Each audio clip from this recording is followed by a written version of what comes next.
കുട്ടികൾക്കുണ്ടാകുന്ന bacterial ഇൻഫെക്ഷനും ആകാം. Bacterial infection എന്ന് പറയുമ്പോൾ സാധാരണ കാണുന്നത് ചെവി പഴുപ്പ്, അതൊരു ബാക്ടീരിയൽ ഇൻഫെക്ഷനാണ്.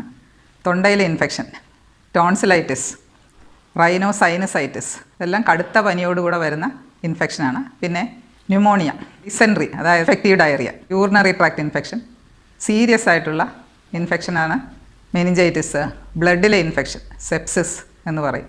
പിന്നെ സ്കിന്നിലെ ഇൻഫെക്ഷൻ, ഇതെല്ലാം ബാക്ടീരിയൽ ഇൻഫെക്ഷനാണ്. അതെല്ലാം ഒരു ഡോക്ടറെ കണ്ട് അതിനനുസരിച്ചുള്ള മരുന്ന് കൊടുത്താൽ മാത്രമേ മാറുകയുള്ളൂ.